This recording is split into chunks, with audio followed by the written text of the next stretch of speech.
Applying to study abroad or either for graduate school or PhD or other opportunities, one of the requirements is to have a recommendation letter. This letter is usually supposed to be written by your professor or somebody you have a relationship with. Some professors will ask you to draft a letter for them and they will tailor it to meet your needs. Some will also draft the letter and they will share with you to find out is this good enough for you. In this video, I'm going to teach you the elements of a good recommendation letter. This will help you to write a draft, or if you're already given the letter, this will help you to offer suggestions to your professor. So for any good recommendation letter, the first thing is that it should be on the university letterhead. It's very important that when your professor or your teacher is handing you a recommendation letter, it should be on a letterhead. This could be a university organization. Whichever is the case, it should be on a letterhead. That's the first thing. The second element is it should talk about the relationship your professor has with you and the context. Example is maybe he was your concrete professor, maybe so he taught you, or maybe he's your mentor, maybe the contest was maybe for a research project or it was for a volunteering experience. It's very important that this is established. And also the relationship, it could also include number of years they have known you. So maybe he's known you for 5 years, 6 years, 3 years, 2 years. It's very nice to include it to establish context, to know that, okay, this is just not a random person writing a recommendation letter. This is somebody who knows this student.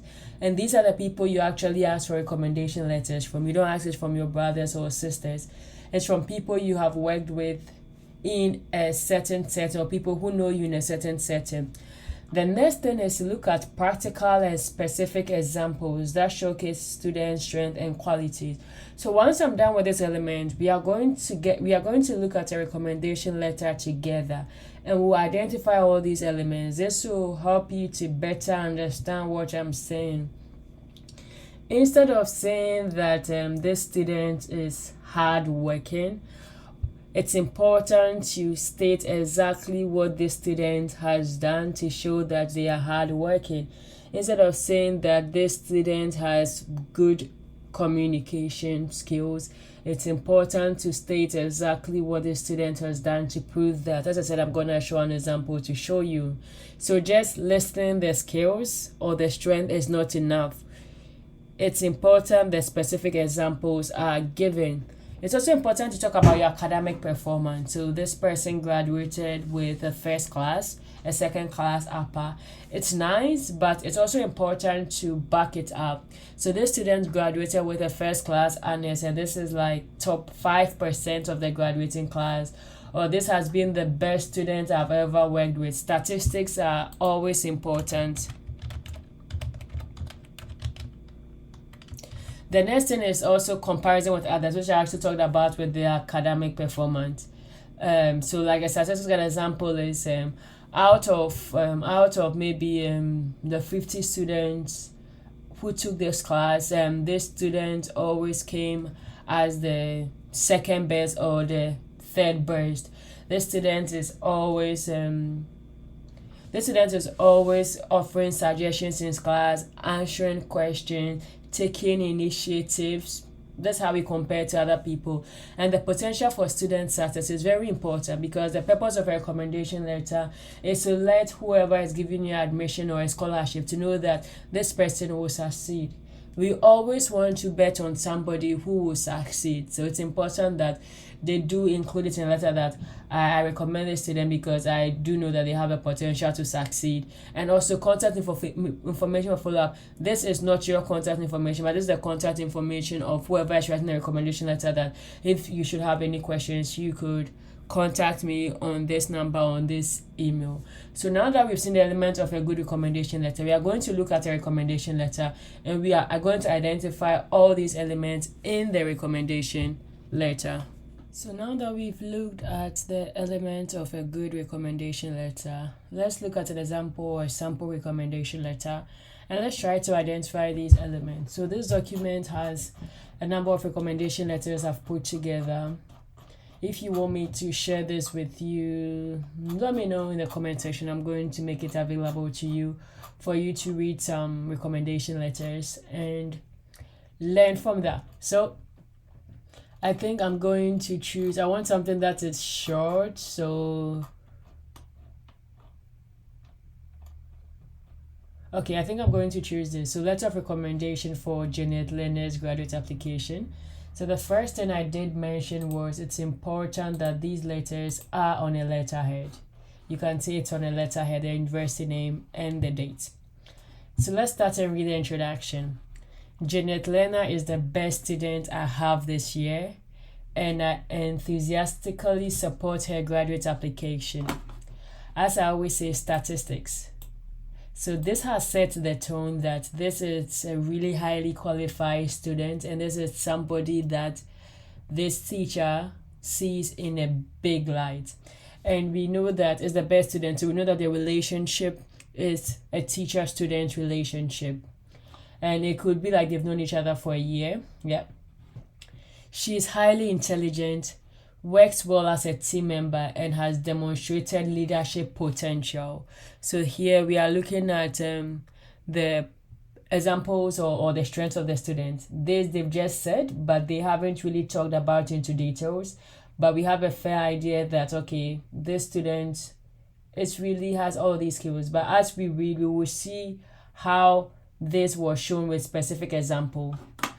I enthusiastically supported her application for the student position on the Mythic University Board of Trustees for the same reason.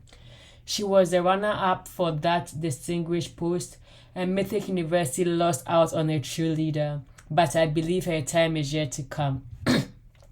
When you read this introduction, you really know that this person sees this student in a big limelight. Like, this person really appreciates this student. But let's continue reading. Janet has taken only one class with me, but we have maintained contact through discussions in my office and on the squash court. So this teacher knows this student in the classroom and off the classroom. She's an excellent student. She received an A in my class and was among the top 2 or 3 students in all facets of the course. This is where comparison with others comes in, as well as the academic performance. So the academic performance, she received an A. Not only that, she was among the top 3 students, 2 or 3 students. So we also know that they've compared it with other people.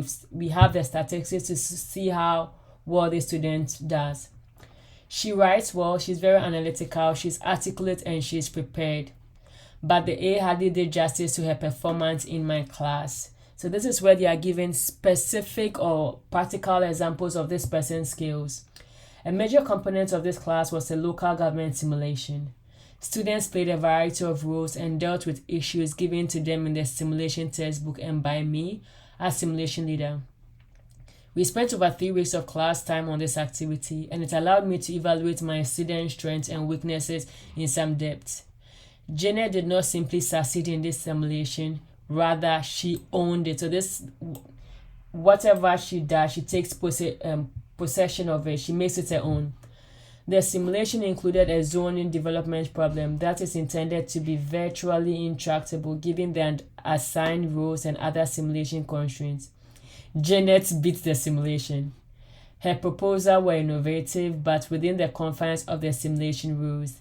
She developed a solution, built the necessary coalition, developed creative compromises, and worked through to the proposal enactment. I think this is really great because these skills have been said. She's highly intelligent, works well as a team member, and has demonstrated leadership potential.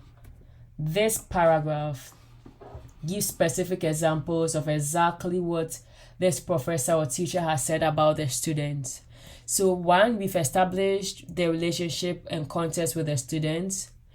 We've seen practical and specific examples that showcases the student's strength and examples. We've looked at the academic performance and comparison with others, as well as with statistics.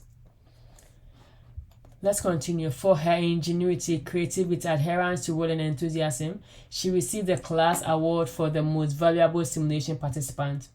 But from my perspective, her contribution went beyond this performance.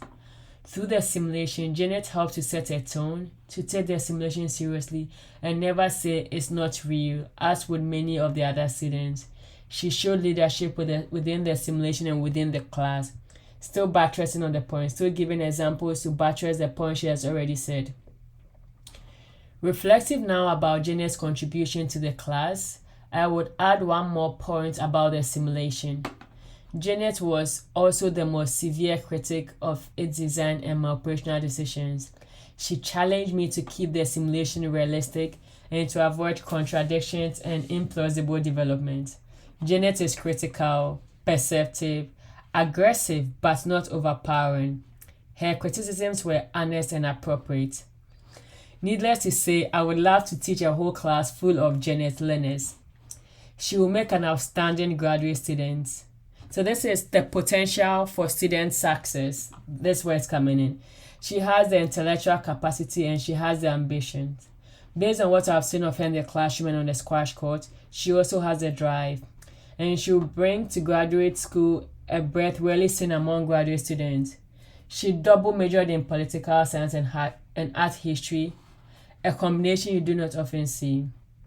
She speaks easily and unusually perceptively about politics, sports, the university community and academia in general, and anything else that comes up. She will be a rare catch for any graduate school, and I watch her career develop with great interest and high expectations. Sincerely, Janet Teacher, Assistant Professor of Political Science. So you see, everything has been stated here. One thing we don't see is the contact information for a follow-up. But from this, the contact information would be on the letterhead. So it's easier for them to follow up with this professor when they need it. So as we can see, this letter contains all the elements of a good recommendation letter. And I'm sure even if you are reading this letter, you'll be like, okay, this is a great student. This is a student I would like to have with me. So just as we talked about, this is the elements of a strong recommendation letter, and this has it. If you have any questions, let me know in the comment section. And as I said, if you need this document, let me know and I'll gladly share with everybody. I'm rooting for you, and to hear from me again.